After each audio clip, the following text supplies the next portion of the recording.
The elusive peace in Ukraine. Who is holding up this Ukraine ceasefire summit? Is it Putin or is it Zelensky?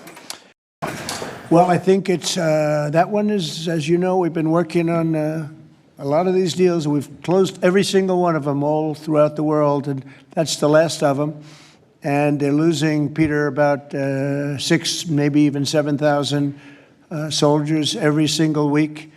Russia, as you know, lost almost 25,000 over the last month and a half, and Ukraine lost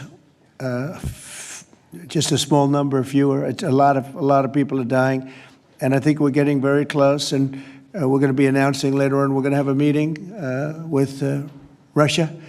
We'll start off with Russia, and we'll announce a location. I think the location will be a very popular one for a lot of reasons. But we'll be announcing that a little bit later. I just don't want to do it now because of the importance of what we just did. Are you surprised that Zelensky hasn't figured out by now, in years of war, how to deal with you and to deal with Putin without needing permission to make concessions from his parliament or from a national referendum? Well, going out and getting what he needs, you know, he's not authorized to do certain things. I said, well, you're going to have to get it fast because, you know, we're getting very close to a deal.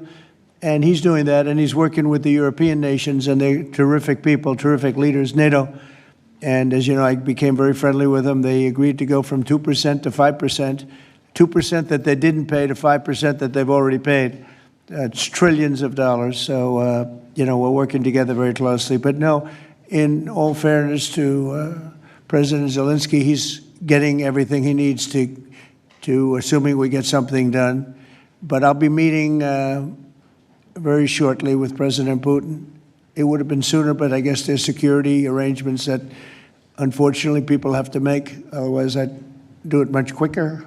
He would too. He'd like to meet as soon as possible. I agree with it. But we'll be announcing that very shortly, okay?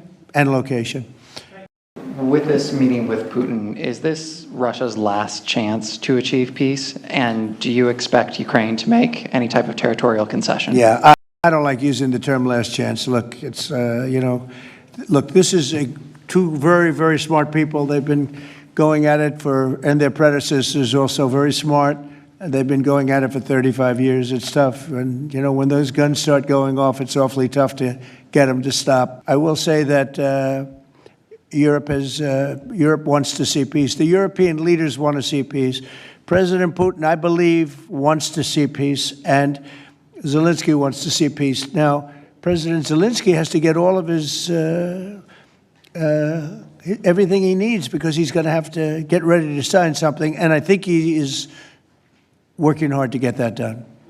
Will Zelensky have to give up territory, Mr. President?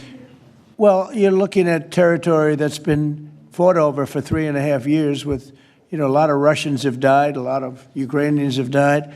So we're looking at that, but we're actually looking to get some back and some swapping. It's complicated. It's actually nothing easy. It's very complicated, but we're going to get some back. We're going to get some switched. There'll be some swapping of territories to the betterment of both.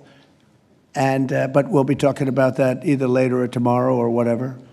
What does your gut tell you as it relates to the possibility of an event like this in the next few weeks, the next few months in which you have President Putin on one side and President Zelensky on your other side? I think my instinct really tells me that we have a shot at it, okay? And you'll find that out later on, and maybe even today, but we have a shot at it. Look, it's got to be solved. I would say this, that war could have escalated in something much better. That could have been a world war. I think if we didn't come, Ukraine-Russia would have ended up being a world war. And I stopped that. That stopped. Now the only question is, when is it going to be settled? And it could be very soon. When the Middle Eastern envoy, Steve Witkoff, was in Russia, he met with Putin, and Putin presented a plan that would essentially, as you noted, cede these territories to Russia. These are Ukrainian territories. Witkoff has gone back with that plan to the U.S. That is a plan that is now currently under discussion. Still, a reminder, Ukraine has never signed off and said it would give any of its territory to Russia. Now there was a back and forth about getting Putin and Trump in the same room. They had both wanted to meet, and it's a little bit questionable who suggested the meeting first. Russia, of course, says it was Trump. Trump, of course, says that it was Russia. We'll just leave it at they both wanted to meet. 偷偷告诉大家，我最近发现了新法宝 Royal Face 逆时奇迹系列，它有活肤露、全效精华，还有精华霜。尤其我皮肤比较偏干，所以我非常的注重保湿。保湿做得好，肌肤自然烹润。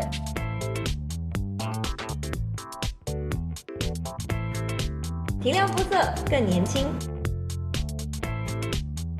抚平皱纹超有感，而且气色变好。用心保养，每天都更美一点。